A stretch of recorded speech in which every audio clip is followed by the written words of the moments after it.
It's my great pleasure to introduce Jill Nathanson, who is the painter of the cover of the illustration for the cover of Jews and Words program, and also of the volume of the Posen library. And Jill is an abstract painter based in New York. The search for visual unity out of unsettled color and form relationships and engagement with Jewish study have guided her in 3 specifically Jewish projects. The painting on the cover of Volume 10 of the Posen Library of Jewish Culture and Civilization comes from Seeing Sinai, a project from 2005. Nathanson has had many solo shows in New York and nationally, and is represented by Messineo Art Projects Wyman Contemporary. Jill? Thank you. So being on the cover of such an important book, this painting has an air of inevitability, but it's sort of so serendipitous how it happened that I just feel that it has this place, and I have to kind of put it in its place as being not inevitable at all. It stumbled into being, and it's also part of a very specific collaboration. It's one of 4 paintings that abstractly narrate the second part of the Revelation on Sinai. And the words in the painting say, I'm not going to do the Hebrew because there are too many people here who will laugh at me, in Hebrew, and I will write on these tablets. That's Exodus 34:1. It's right out of the Torah. I usually don't paint paintings with words, and I never paint paintings with words from the Torah, let alone words of God speaking in the Torah. I learned from color field painters back in the 1970s to understand the dynamics of color relationships within a field, and I developed my own language about color over many decades. So this painting has the words that God speaks to Moses after telling Moses to create 2 more tablets so that God can write on the tablets the same words that were on the tablets that were shattered by Moses. It's one of 3 projects where I stepped out of modernism, totally secular modernism, into deep immersion in Jewish religious ideas. So I kind of just want to talk about that. It's, how does a Jewish work of art get made? 100 different ways, but this is a very specific and very strange project that I did, and here we are. I was already a mature painter. I was already showing in New York for decades when I became interested in Judaism for whatever personal reasons. I was from a very secular household. My mother was a classical pianist. She was a Chopin specialist. Art was the religion in my home, not much Yiddishkeit at all. And then I got married. He's here. Found myself doing Jewish study and loving it. And I went to a Jewish study retreat with my husband and found myself in a class studying the history of Kabbalah with a teacher. Some of you may know Hava Tarosh Samuelson. And here I was studying this strange stuff from the 13th century, and I'm hearing about Kabbalah, and I'm hearing about the parts of God and the Sephirot and the dynamics of creating the unity of God through human intention, and all of a sudden I think, wow, I have never heard anything that sounds more like how I think about color. And then it turned out that the Kabbalists used color in their descriptions. The Sephirot have colors associated with them. I thought, wow, do they know how color works in painting? And I realized that even though there's not a big history of Jewish painting, maybe there's an inner visualization that's something really, really substantial. And once I had this kind of lightning bolt of an insight, I started to see this kind of visualization in Jewish liturgy and Jewish prayer. So I went back to the studio, and I did some paintings where I tried to get at this thing, this inner thing. And I did some paintings with words from Psalms. I didn't want to just paint abstract paintings and stick a Jewish title on it. I didn't think that was really honest or whatever. And paintings were very difficult. Painting the language and integrating it with color and light and my ideas of dynamics it just was difficult. And a lot of the paintings were not successful, but I showed them the ones that were in New York City in 1996. So I felt, okay, if I'm ever going to do this again, I better work with somebody who knows something. So one of the scholars that I had studied with, Arnold Eisen, who was the head of religious studies at Stanford, he wanted to use one of my paintings for a book cover. Didn't work out. I said, oh, let's work together. So he came to my studio. He said, oh, these are good. Why are they good? So I told him all my ideas and whatever. I said, let's work together about Kabbalah and color. He said, I don't want to do that. He said, I want to work together with you about Torah. I mean, how could an abstract painter do anything with Torah?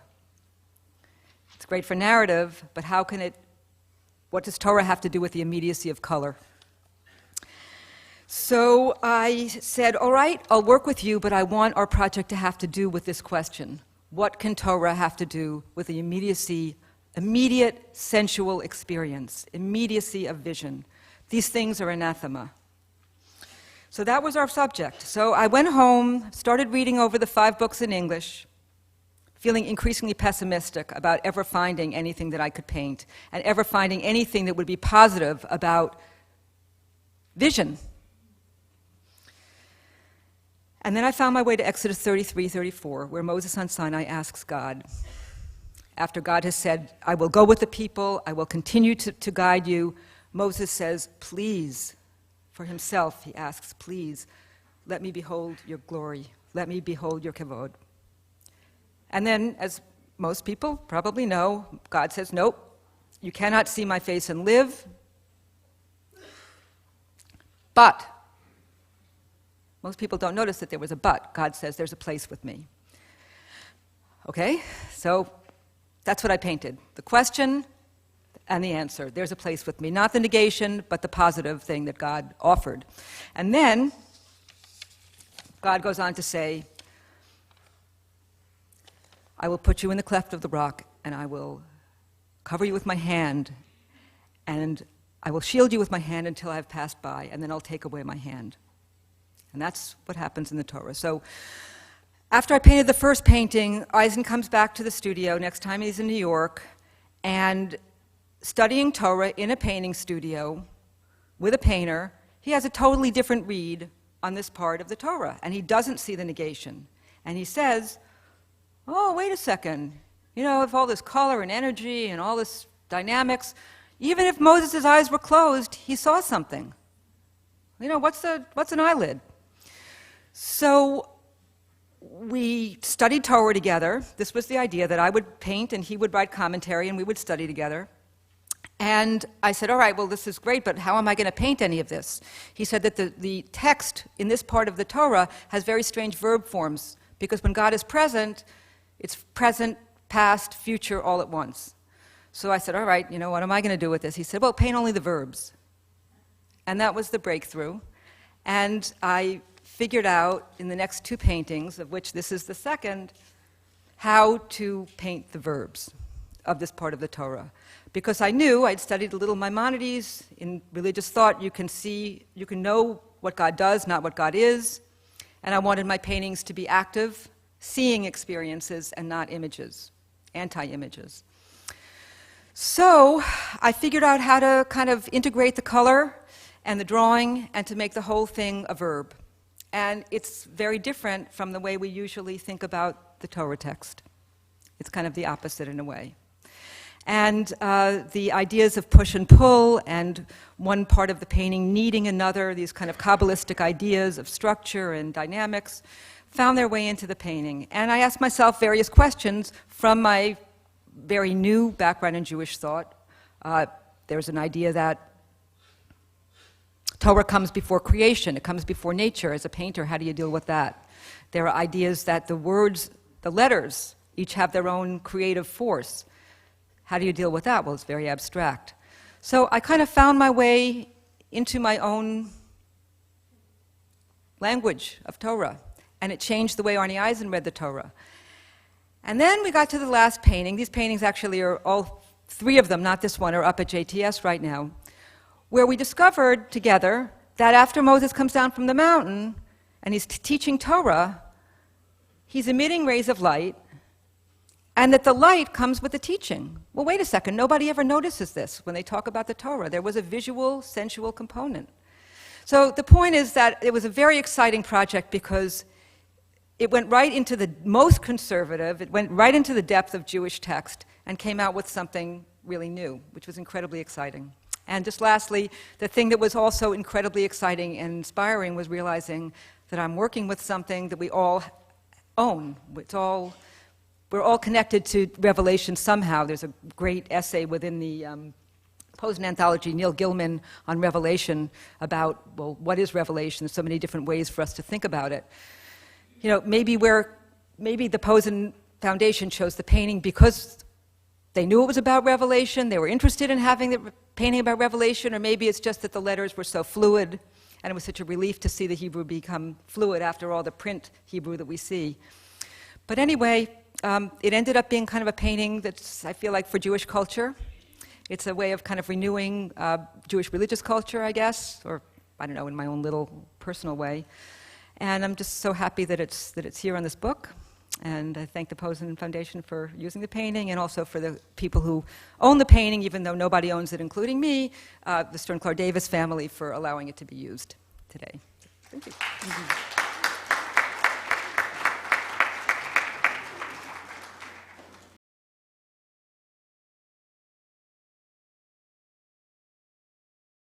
Now, it is a great pleasure to introduce a conversation,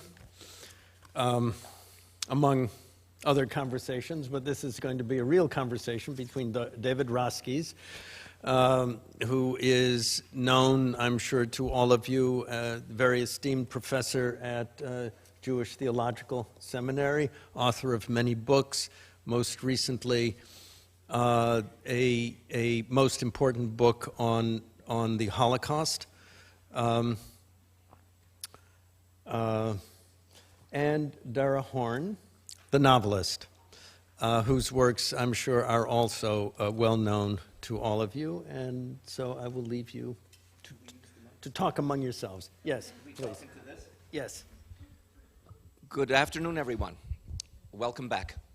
So this is not a rehearsed conversation, but we're really going to jump right in. The question I'm going to pose for starters is this. Dara, when you think of an authentic Jewish voice, the most authentic Jewish voice, what's the voice that you hear first? Well, I want to say that this may be surprising to some, but my actual answer is the Torah. And that voice is something that is very personal for me. I became a Baalat Korah, a Torah reader in a traditional sense, except that I'm a woman. We can talk about that. Since I was 12 years old. This is something I did every week in my family's congregation since I was 12 years old.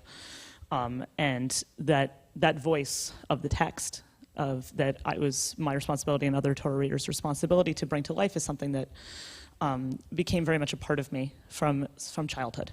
And that, what intrigued me about that voice, which of course varies so much throughout the Torah, and I should say throughout the Tanakh, is the intimacy of the dialogue between God and man.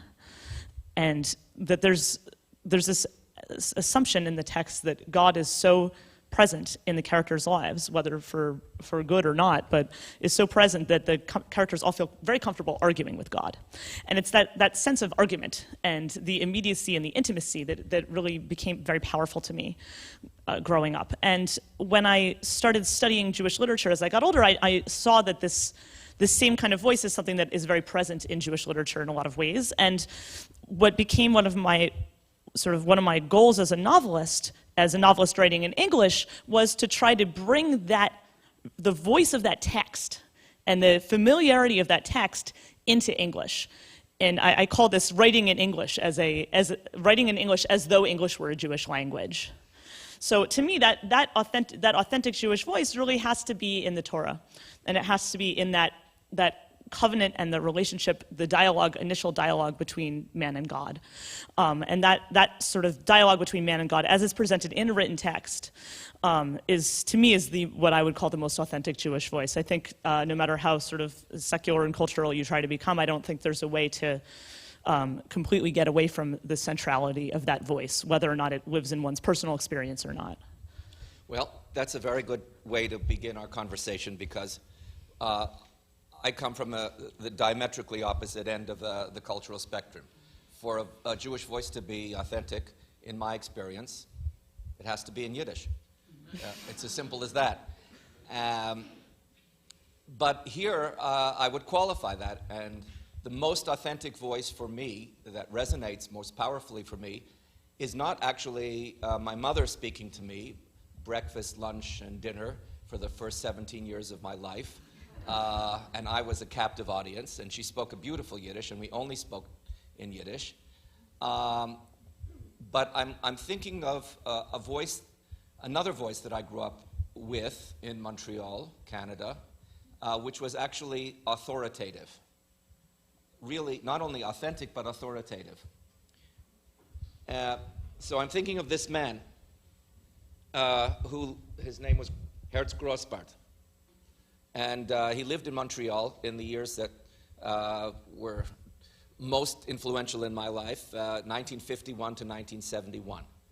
So who was this man, and why his voice? Of all other Yiddish voices I could have chosen. Two reasons. One was he supported himself just barely by giving, have you ever heard the term Wortkonzert? Wortkonzert. It's translated as into English as dramatic recital. That doesn't quite do the trick. Dramatic recital is not what Grossbart was about. You have to imagine a stage like this with a word concert, right? Where it's a solo concert, a very spare stage. There's nothing on the stage except for a table with a maroon tablecloth. Grossbart sitting there looking rather stern. Yes, a reading lamp and a glass of water. That's it. And for the next 2 hours, Grossbart will bring all of classical Yiddish writing alive to you by acting it out, by reciting. And these were, major cultural events in our life. But the other reason that his voice is authoritative for me is I think I'm the only person in this audience who took Yiddish elocution lessons. And Grossbart was my teacher. My mother, bless her soul, was looking for dignified ways of supporting Grossbart. So he was also a professional photographer, so he took family pictures, but how many family pictures can you take? And then, once I got really interested in Yiddish, she decided to hire him as my instructor in Yiddish elocution.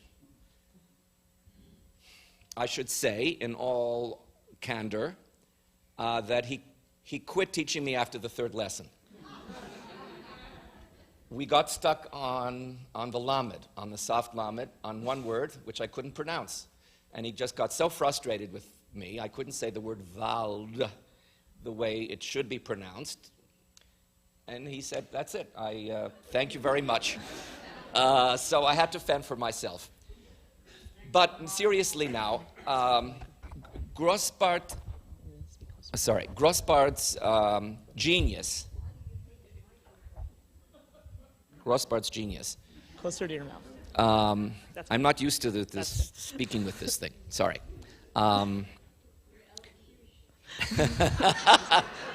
right.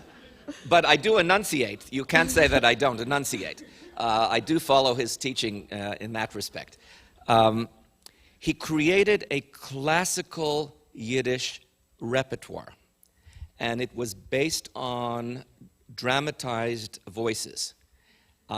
His set pieces were the parables of Eliezer Steinberg, and then an American Yiddish poet, not well known today, named Aleph Lutzky, who wrote these fantastic improvisational works. It was from Grossbart, who trained on the German stage as a German actor before he caught the Yiddish bug and joined the Wilner Truppe. So he took all of this classical training from the German stage and brought it into the Yiddish cultural sphere. That became, for me, the trope, the master metaphor for modern Yiddish literature. by which I mean, Grossbart taught me that the voices that we thought were the most authentic, the folk voices of Steinberg, of Sholem Aleichem, Manger. He was the one who put Manger on the map. He was a very close friend of Itzik Manger's. Were in fact the most refined artists.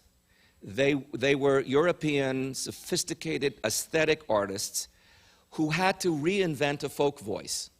And they could only do that after they had mastered their craft.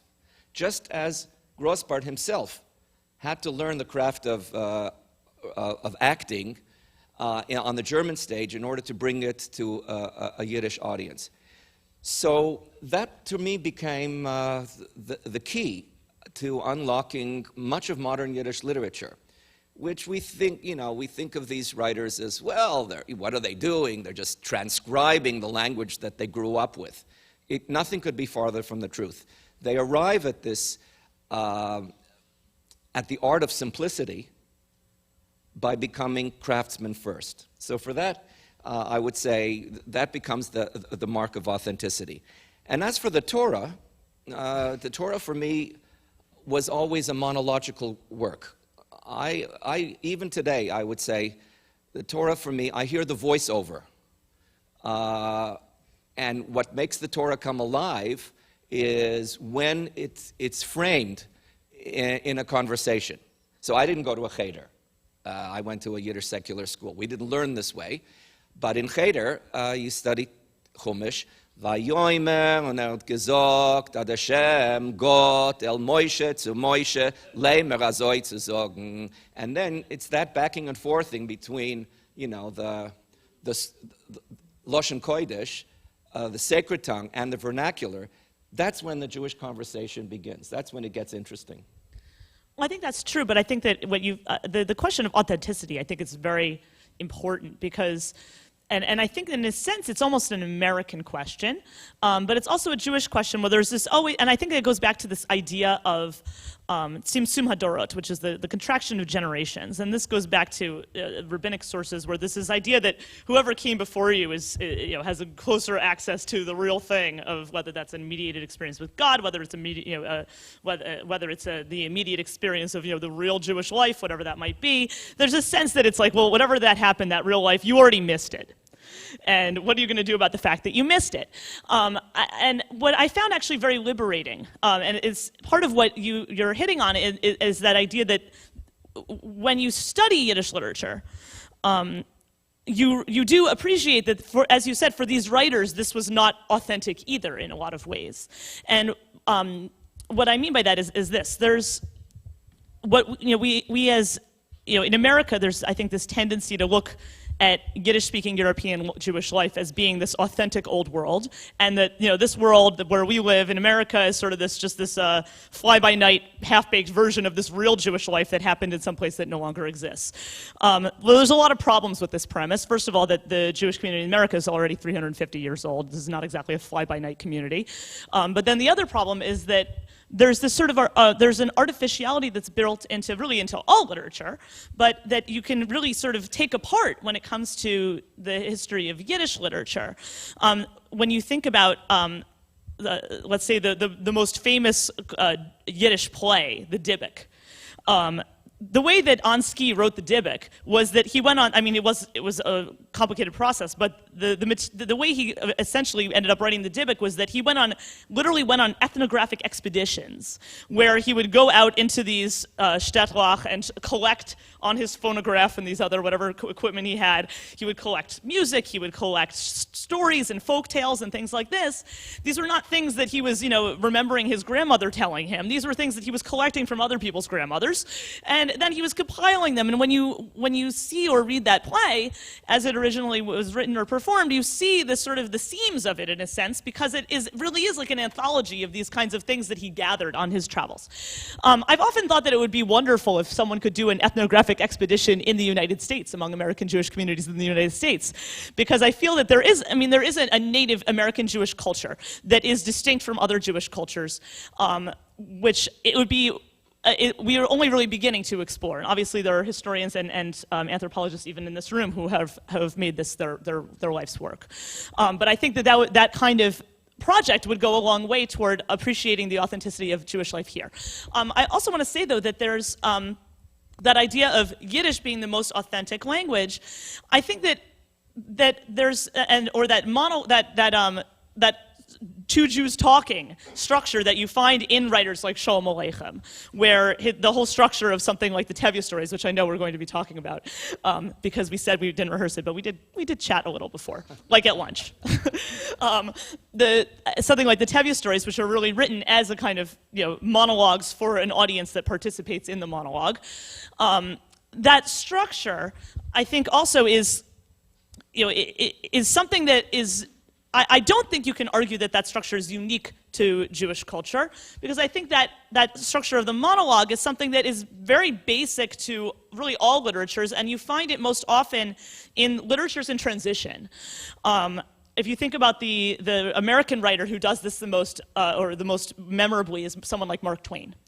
And Mark Twain is a writer who is writing in this transitional moment. For him, it's the transition from a rural antebellum American life to a post-Civil War industrialized American life. He himself, in his lifetime, lived that transition. And when he's writing a book like Huckleberry Finn, he's writing it as an elegy for a lost world.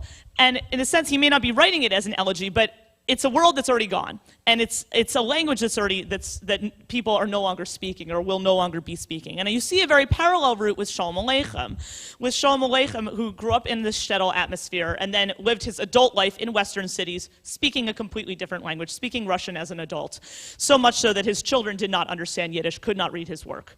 And I think when you see that transition, there's that monologue is sort of comes along at a moment where there's this transition happening. You see it in almost all literatures. You see it with the foundation of English literature in the Canterbury Tales. There's this, the travelers who are talking to each other on the road. So in Sholem Aleichem, they're on a train, and maybe they're not on a train in the Canterbury Tales. But you see this kind of genre that happens in cultures in transition. The way that I sense that American Jewish culture is not in that kind of universal transition, in a sense, the way that it once was, is that you don't have those books like Portnoy's Complaint, let's say, that you had a generation ago. And I can say this as a practicing novelist, that I've written 4 novels, one of which is coming out in the fall. There's my plug. And of those 4 novels, 2 of them I tried to write in first person. And both times I was unable to do it. I actually had to go back and change every single sentence in the book to make it third person. Perhaps that speaks more to my failures as a writer, or my limitations as a writer. But I think that what I struggled with was the need to create a voice where the only purpose of the story, in a sense, was to exhibit that voice. And if you're going to write a monologue, what I discovered is you can't do other things. It can't. The central point of the book can't be about the plot. It can't be about this events that change. It can't be about this, in a sense, a community. It has to be about that voice. And that wasn't what I needed to say as a writer. I wasn't living at a moment where that was what I needed to say. Great. Stop. There's already... oh, my goodness. Let me try to parse what you just said. So my takeaway of 4 different things. One is you spoke about... One is you spoke about belatedness. Yes. The other is doing an American Jewish ethnography. The third is Sholem Aleichem, and the fourth is, the monologue swallows everything up in its wake. Probably other things, but let me try those 4. Belatedness.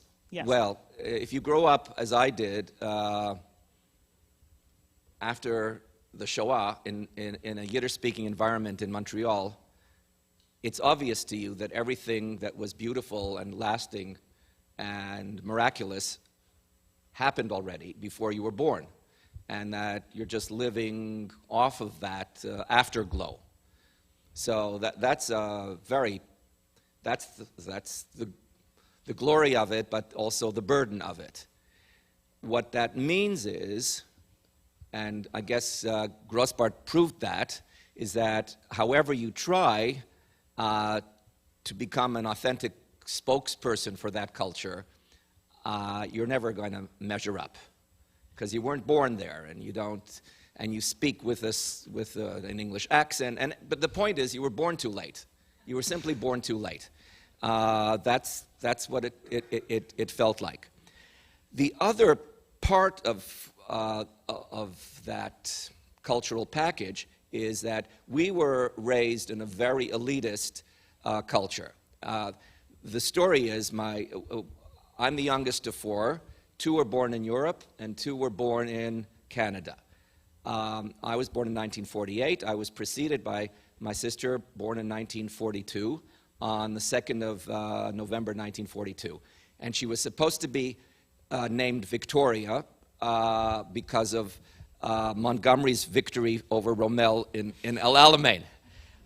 But instead, and this is folklore, my mother decided to call her Eva after the YIVO, the Yiddish Wissenschaftlicher Institut. I thought it was because she was born in America.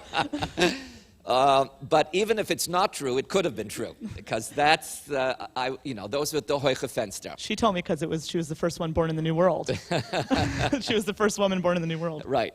Eve being the first. Right. Yes. Exactly. So it's obviously multi-determined.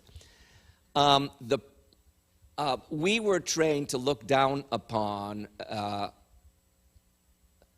American Yiddish culture. And particularly American Yiddish popular culture, because it didn't measure up. I say this because if now that I'm older and wiser, and actually through my study of Ansky and that whole ethnographic movement, I would say American Jewish folklore begins on 2nd Avenue, begins with Yiddish vaudeville, begins with Aaron Lebedev. What can you make? Es ist Amerika. Amerika und Bolshe Nichevo. So, this total irreverent mishmash of satire and schmaltz. It took me years and years to actually get to appreciate that. And, children have very complicated ways of rebelling against their parents. That was one of my rebellions. Became a champion of this, and this is, before the klezmer music revival took off. So if one were to do an American Jewish ethnography, for my money, that's where I would begin. Shalom Aleichem. Let's talk about Shalom Aleichem. I think everything begins, if we're going to talk about talking Jewish, I call it Jew speak. Jew speak. It's a little not PC, but that's what I call it, Jew speak. He invented this perfect artifact called Jew speak, and the perfect speaker of this language was Tevye. But as you say, it was a very long, complicated process.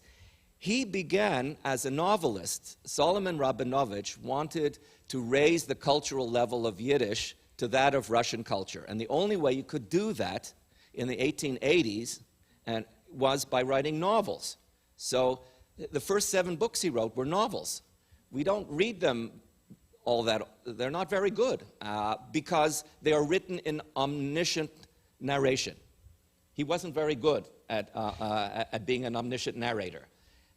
And it wasn't, in fact, until he discovered the voice of the folk and what you can do working with these so-called raw materials that he discovered his own self. So, if you will indulge me for one moment.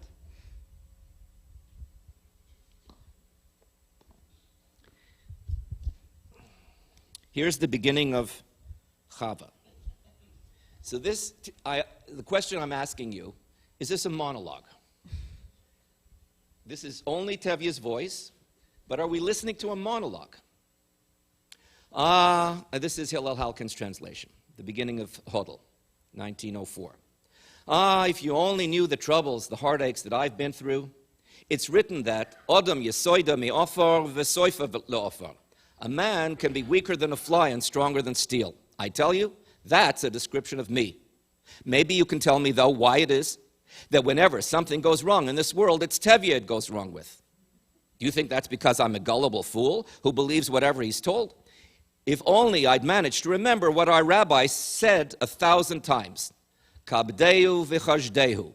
In Yiddish, That means Nyevir Sobaki.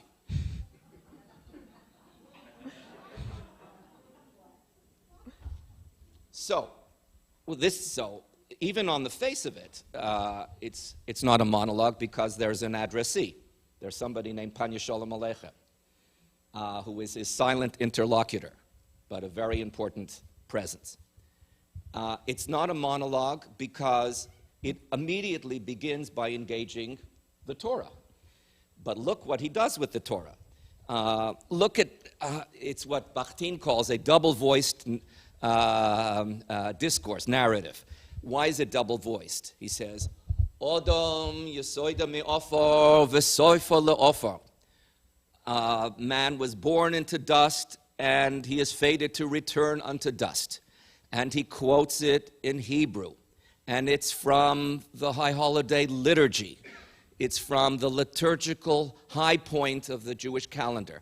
Remember, Tevye is supposed to be a country bumpkin. So his cultural vocabulary has, in order for him to be a credible character, Sholem Aleichem will only give him quotations drawn from his own repertoire. So he goes to shul twice a year on Rosh Hashanah and Yom Kippur. And he knows the Machzor by heart anyway. But how does he translate that? He says, man, what does he say? I tell you, man can be weaker than a fly and stronger than steel. Well, that's, the first part is, yes, you could say as a paraphrase, weaker than a fly, yes, but stronger than steel? That's the opposite of what the Pasuk is saying, because he's saying, yes, in the face of historical disasters, what are we? We are just, we're nothing. But in our ability to respond, we can be stronger than steel. So he's engaging this text in his own parish, his own commentary. He is a graduate of the School of Hard Knocks, okay? And that's the source of his wisdom. The last thing he does is downright subversive. He takes this passage in Hebrew, which he quotes, and he says, as our rabbis say, kabdeu v'chashdehu, and he says, let me translate it for you into Yiddish. He doesn't, in the Yiddish it says, Beloshen Ashkenaz. So he's really playing with you. He says, I am going to translate this into the language of Ashkenazic Jewry, and then he gives you a Ukrainian proverb. Nyevir Sobaki, don't trust your own dog, is what actually how Hillel Halkin translates it. So, look how high Sholem Aleichem has set the bar. This isn't ethnography, right? This is ethnography raised to the highest conceptual level. And what he's done is to define for us Jewish speech as inherently dialogical. It's ironic. It's argumentative. Irony is the ability to hold two contradictory truths at the same time. And every sentence that comes out of Tevye's voice says, yes, there is the eternal truth as spoken in the Torah, but it's always qualified by the experiential truth of living a life in exile. And the two are irreconcilable, but that's life. You've got to live inside that tension. So Tevye is where, Yiddish literature starts all over again, and that's the route that's the ultimate destination that we would hope to see a Jewish literature arrive at someday. I would say, though, that one has to note that with Tevye, this whole dialogue, this irony, this sort of the challenging of God, the quotations and the ironic twisting of the quotations. There's a somewhat earlier source for this, which I see in the book of Job. Another graduate of the School of Hard Knocks, some could say. And I think that in Job, you have this similar kind of thing where you have this a monologue with once again, like Pani Shalom Aleichem, with an invisible interlocutor or an invisible audience, where we have this same dialogue going on about why this has happened to me and challenging God's presence in one's life, challenging God's role in one's life, and not only that, but you also have in Job this kind of ironic use of quotations, because Job is quoting from Psalms, Job is quoting from Isaiah, and twisting those words of saying, well, he here in Isaiah, Job, he says, the righteous won't flourish, that the wicked will perish and the righteous will flourish. Well, look at this. I mean, and Job makes those quotes. He quotes from Proverbs. He quotes from other books of the Tanakh, which is an amazing concept if you think about it. And you see those quotes, and then you see also that dialogue and the emotion is there, and I feel that to say that this is sort of the beginning of this kind of Jewish speech, I think is not really is selling the Tanakh a bit short in a sense, because you see that those arguments going on much earlier. I want to talk again about that the question of belatedness, because while you see that belatedness with all of Yiddish literature, and or maybe not all, but much of Yiddish literature, and as you said, you see it in your own life, David, as someone who you said comes after and is given this impression that there's been this world that, not just an impression, but living with a reality that there's this world that you have no access to, or that your access is always going to be mediated or limited in some almost crippling way. I also grew up with this kind of sense, although my sense is even worse, even more removed, in a sense that I never even heard anyone in my family speaking the Jewish language. I'm a fourth-generation American. This was always something that was something like a Yiddish-speaking world is something that was never part of my life. And I also grew up in a world where there always was this sense of the American Jewish community as a failure, or on the brink of failure. The time when I was born, or right before I was born, was when there were all these publications in magazines about the vanishing American Jews, and Life magazine publishes this article about how the Jews are all going to disappear in 30 years, or 30 years, and then Look magazine publishes an article about all the American Jews are going to perish in 30 or disappear in 30 years. Of course, 30 years later, there's no Life or Look magazine. And this is really the world. This is not my joke, I can admit. I don't remember where I got it, but I had to make it up. But it's true. And I grew up in a world without Life or Look magazine. And to me, that's what it was sort of irritating to me, this idea of belatedness. And what I wanted to sort of see was, and then it became something more complex for me when I learned Yiddish, because Yiddish is something that I learned. It is not something that came from my family. It is something that I learned in an academic way.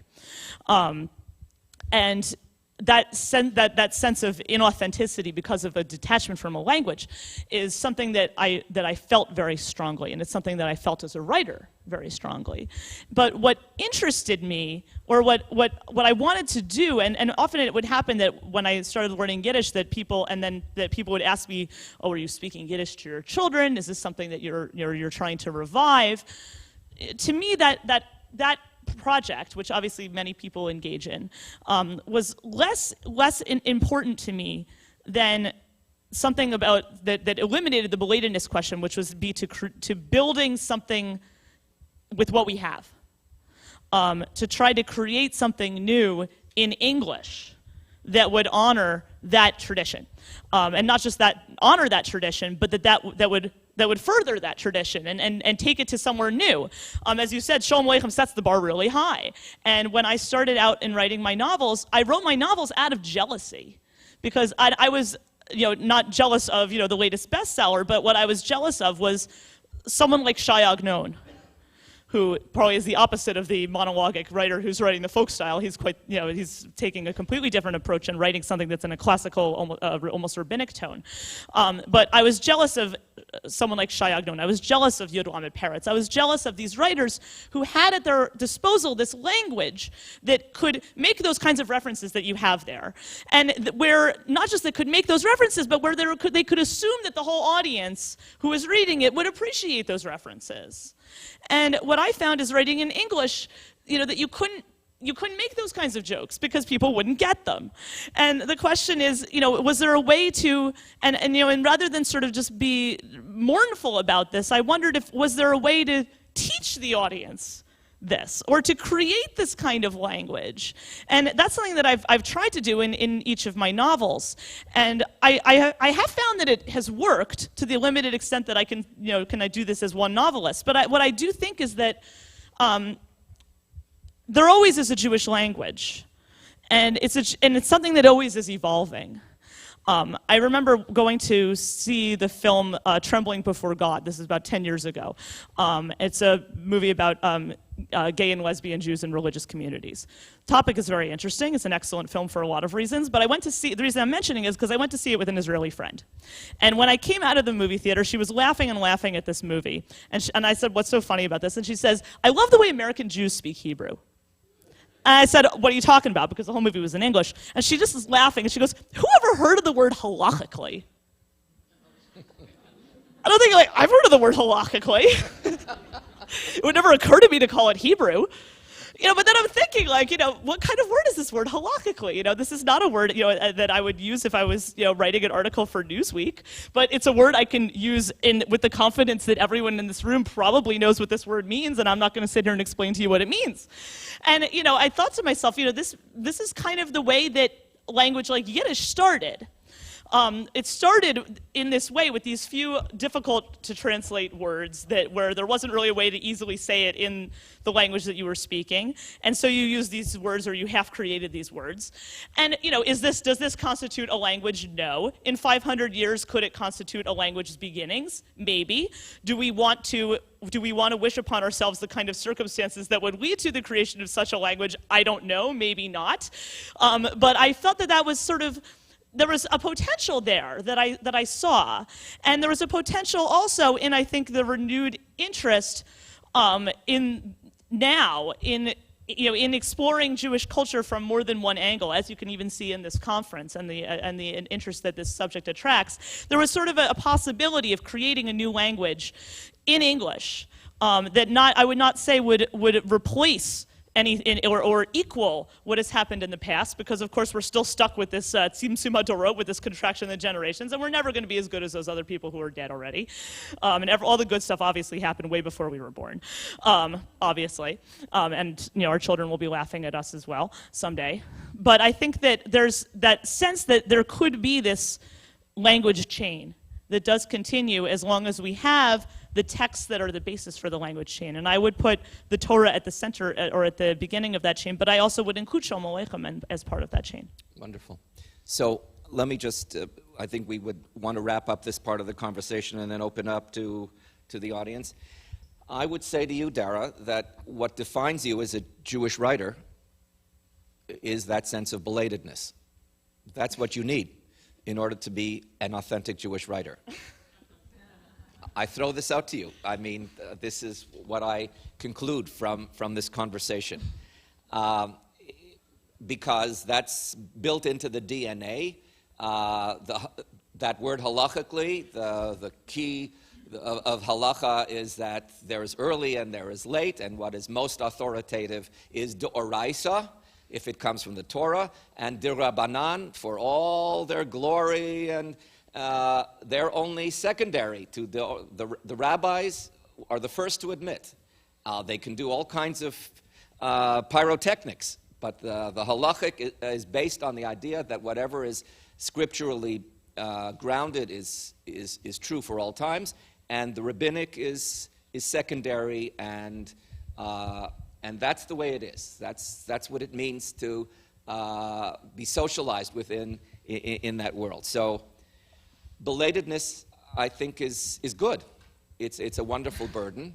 I have students sitting. Some of my students are here, and I would hazard a guess that when they listen to me talk about growing up in Montreal and my friendship with Gladstein and Sutzkever, they think to myself, "Oh, well, what are we going to do? How are we going to teach Yiddish literature if we didn't hobnob with these writers? But at least we can tell our students that we studied with somebody who did." And that's the chain of the generations. Number one. Number two, Job. So if you were listening carefully to that very passage, Tevye presents himself as a comic Job. He says, wherever anything bad happens, who does it happen to?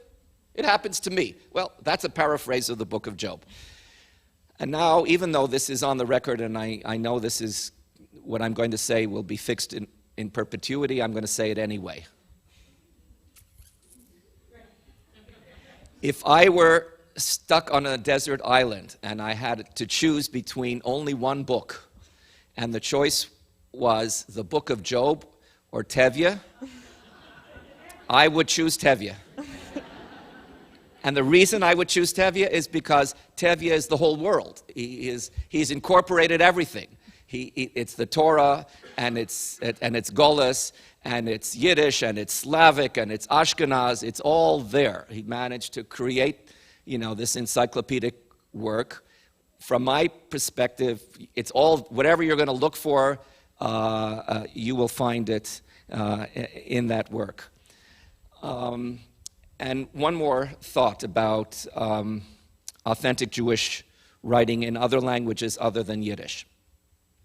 I am a great believer in the Jewish cultural renaissance. The story is not over.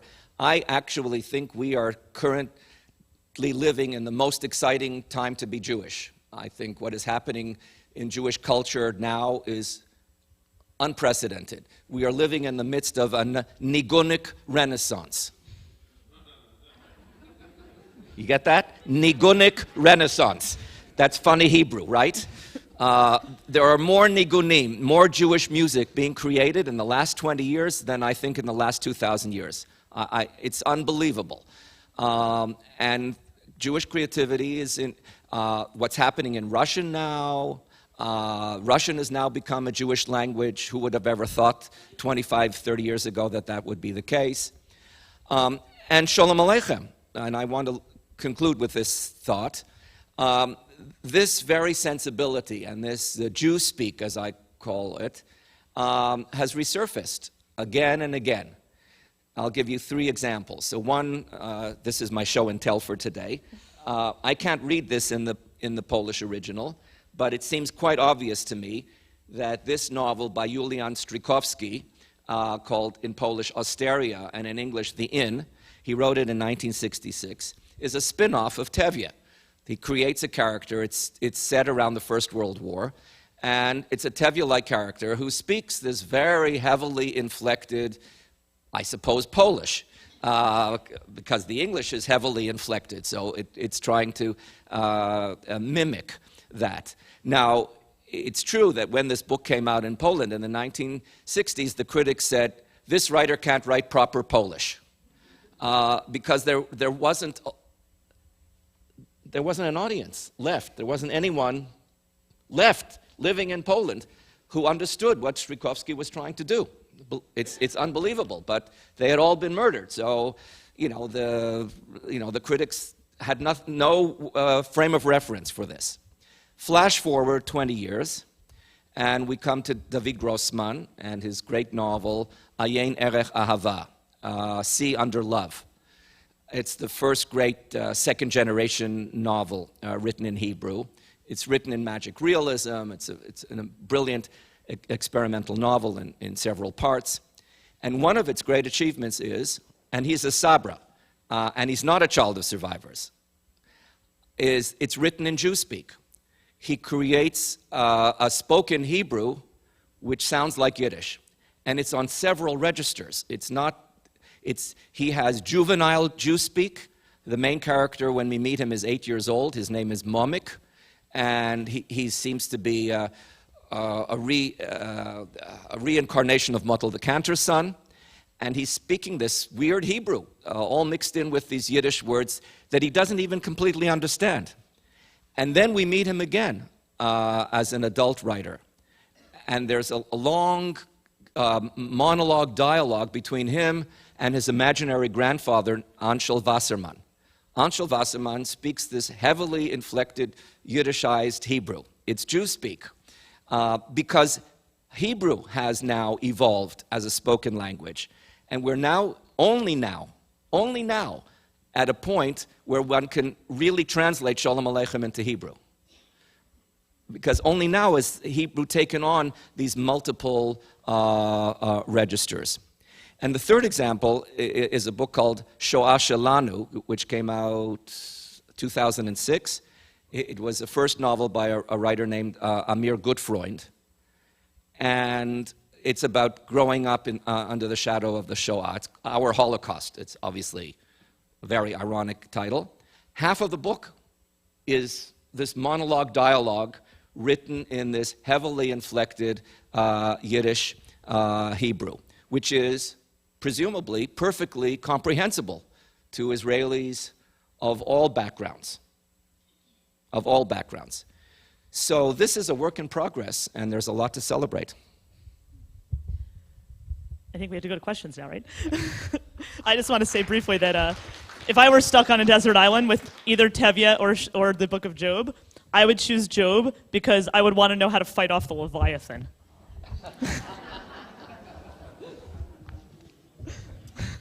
So, questions? Yes. I don't have a comment, I have a question. Excellent. Thank you. We won't know how to deal with that. Tzimtzum Hadorot. Never heard. What is Tzimtzum HaDorot? Tzimtzum HaDorot is the contraction of the generations. This, and I'm sure there are people in this audience who could explain this far better than I could, but I will attempt it. The Tzimtzum HaDorot is the contraction of generations, and it's a belief of rabbinic origin, which assumes that the further you get away from Sinai, the less authority you have in interpreting the Torah. So there's that idea that as you said, Diorayata from the Torah, the text of the Torah itself has the greatest authority. This is when it comes to matters of interpreting Jewish law. And then it's there's the first generation of rabbis. There's the Tanaim, which are the rabbis in the earlier generation. Then you have the second generation of rabbis, the Amoraim. It's more than a generation; they're like hundreds of years. There's the Gaonim, the academies in early Middle Ages in Babylonia. There's the next level. Then you have the Rishonim, which was these medieval authorities in Europe and in the Mediterranean and North Africa.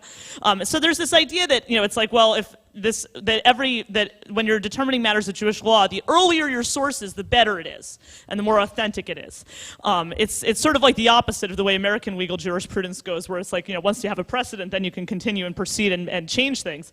It sort of moves in the opposite direction, that the closer you are to what it originally was, is what's most valuable. So I think there is this concept. I often say this in that while American and Jewish culture have a lot of important things in common, including this obsession with the rule of law, which is nice for a lot of reasons. There is this deep divide between the way American and Jewish conceptions of identity. And it goes back to this question of belatedness, because the foundational mythology of American identity is that it doesn't matter where you came from. It doesn't matter who your parents are, who your grandparents are. What matters is, what you do with the opportunities this country presents for you. How you make your own life, and that's what we call the American dream. That's our foundational mythology as Americans. The foundational mythology as Jews is very much the opposite. It's this idea that when the Torah was given by God to the Israelites at Mount Sinai, that it wasn't just that generation of Israelites that were present, but that all of that, all the descendants of those Israelites were also physically present standing at Sinai to receive the Torah from God. Well, if you think about that second legend of the standing at Sinai, that's actually the opposite of the American dream. Because what that legend is saying is that, yeah, it actually does matter who your parents are, it matters who your grandparents are, it matters who your great-great-great-grandparents are, and the most important thing that ever happened in your life happened thousands and thousands of years ago, and there's nothing you can do about it.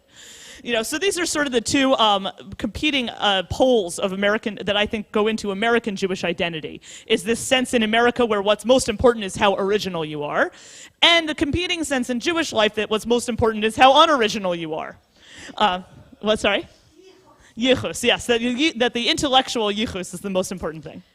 What makes belatedness intrinsically Jewish rather than the basically human desire for nostalgia, such as Disneyland is not as good as Steeplechase was, which is not as good as Luna Park and Dreamland were for my mother. And of course, the snowstorms were always better in the past. What is the difference? I agree. I would agree with you that it's, or I assume I agree with you that it's that there is no different, that it isn't different. But I'll let David address it first. I don't see it that way at all. Oh, okay. Belatedness has to do with this very concept that Dara is developing.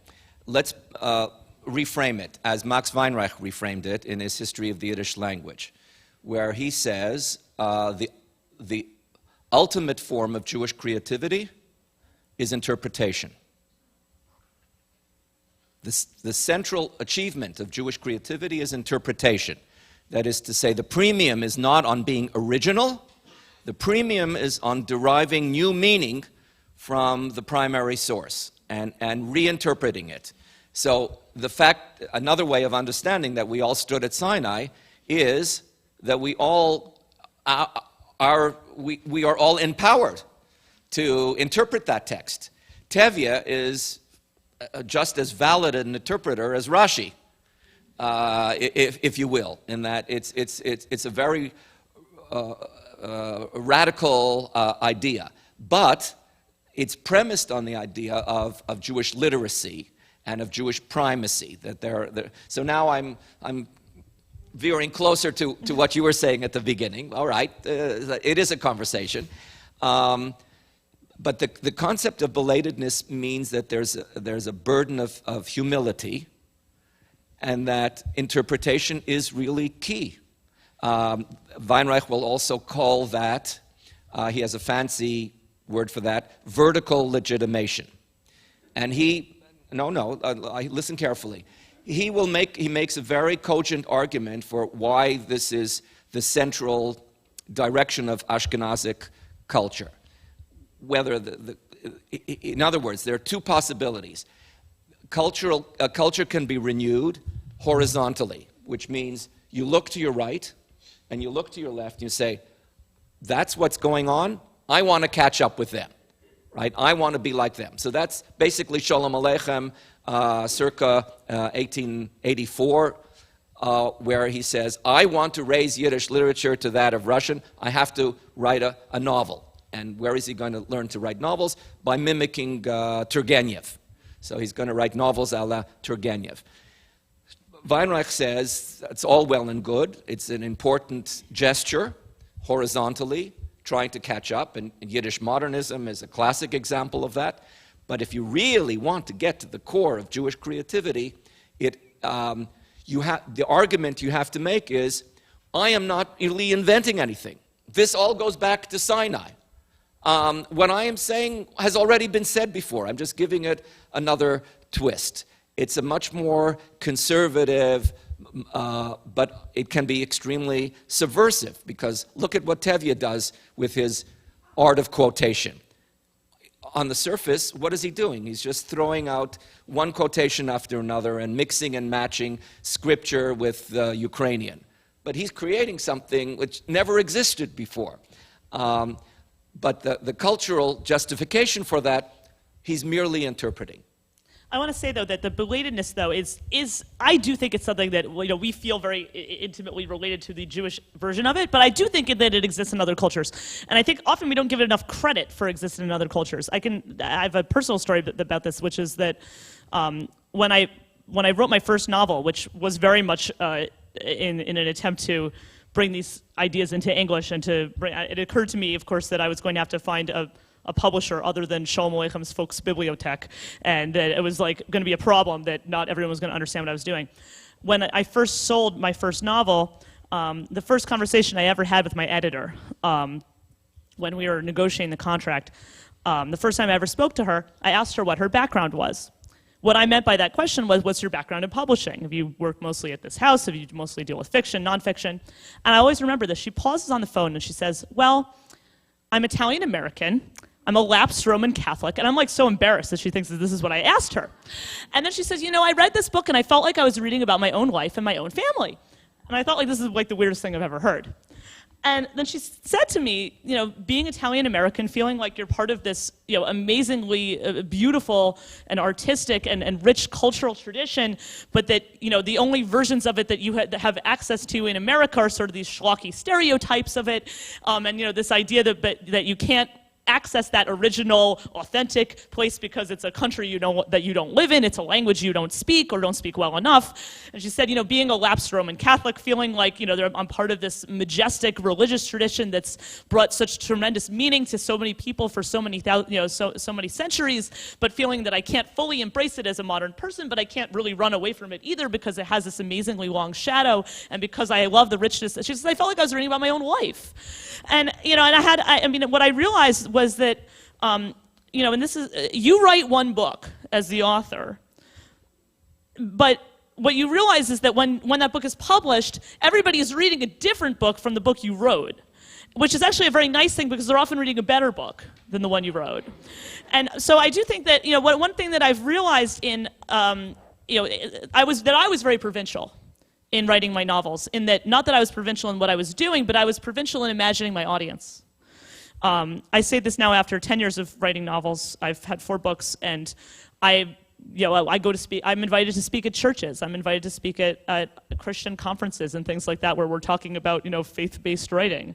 It's certainly not the way I've thought of it. I've had my book's been translated into many languages. I've spoken overseas to different audiences, and everyone's really reading what they want to read, and they find in your book whatever it is that they want to find. But I do think that belatedness is something that's familiar. I don't think that that it has a particular meaning in Jewish culture, but I think that it has a particular meaning in every culture. Thank you. We jumped from Tanakh to Shalom Aleichem, and we sort of skipped everything in the middle. Personal preferences.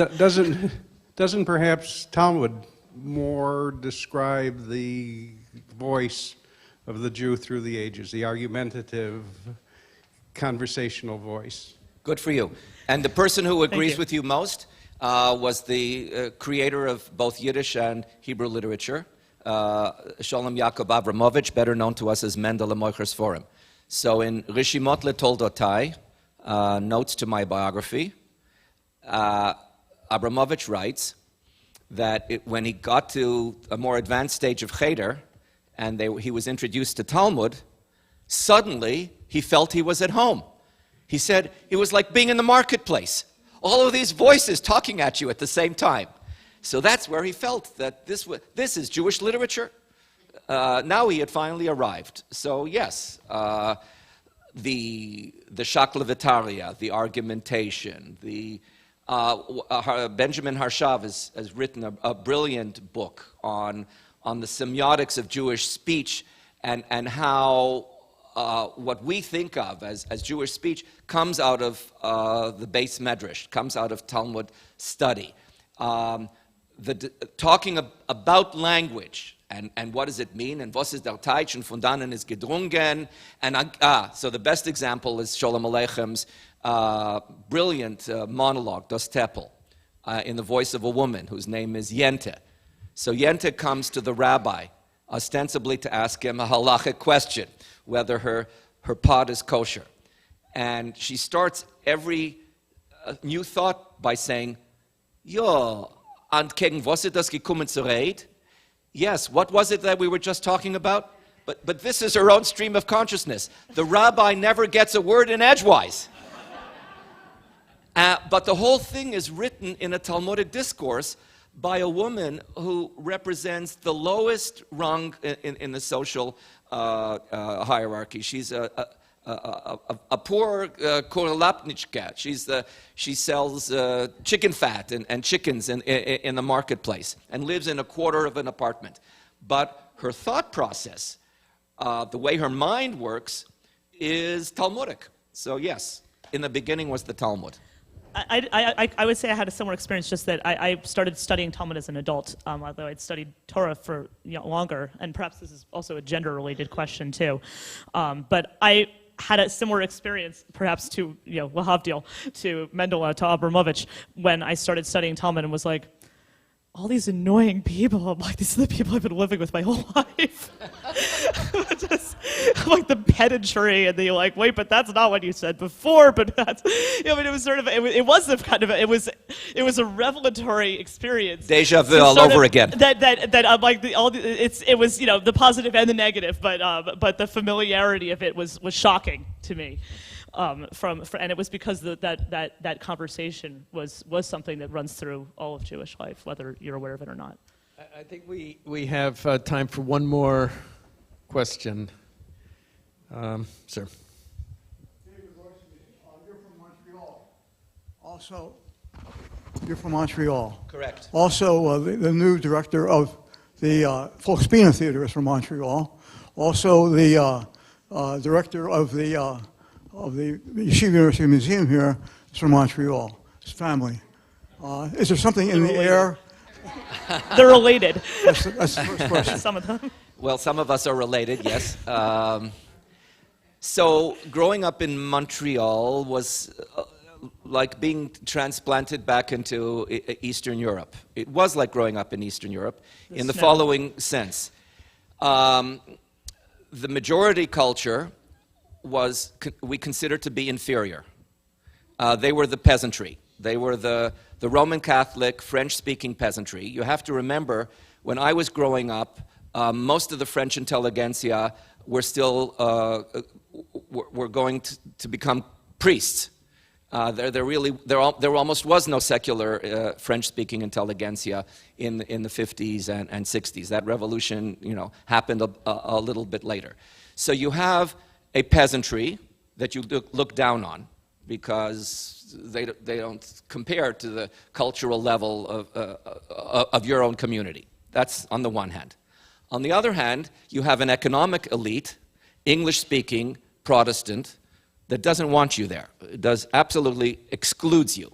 So that's the Russian, Polish, you know, nobility. So you're left to your own devices, which is great, which means that you have no choice but to cultivate your own field. And you're growing up in a community which runs the gamut literally from left to right. So if you're studying in the Leibovitz yeshiva, as Alan Nadler did, and you decide you want out and you want to rebel, the worst thing you could possibly do is end up in Hashomer HaTzair. But you're still going to end up somewhere in that Jewish spectrum. So that's what it's... In other words, you grow up with a sense of the totality of Jewish life. There was a fierce rivalry between Yiddish and Hebrew. And I became a passionate advocate of Yiddish when my parents sent me to Camp Masad, which was an Orthodox, Hebrew-speaking Zionist camp. And I decided, I don't want any of this. I'm not a Zionist. I don't like Hebrew, and I'm not religious. I am going to make my religion into Yiddish. So that kind of Kulturkampf, I don't know any other place on the planet where you could have been exposed to that kind of mishigas. The other part of my question... Thank you. It's a perfectly appropriate way to end.